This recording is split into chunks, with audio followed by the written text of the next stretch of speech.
In this guide, I'm going to show you how to fix Cash App purchases not counting towards green status. This is Miguel from JustBoz, and before we get into this guide, make sure to like the video and subscribe to the channel with all notifications on for more content like this. It really does help out the channel and we'd greatly appreciate it. If you have any questions, just ask them down in the comment section below. I'm going to be doing my best to reply to every single comment down there.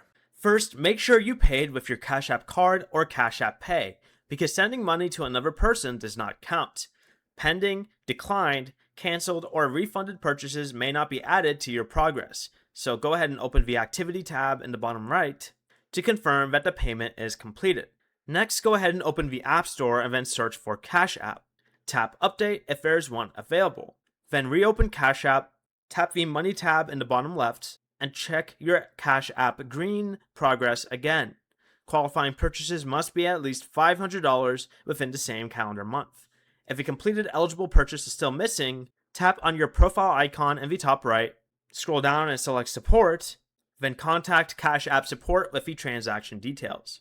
Before you leave, remember to like the video and subscribe to the channel with all notifications on for more content like this. It really does help out the channel and we'd greatly appreciate it. And if you did have any questions, just ask them down in the comment section below. I'm going to be doing my best to reply to every single comment down there. Peace.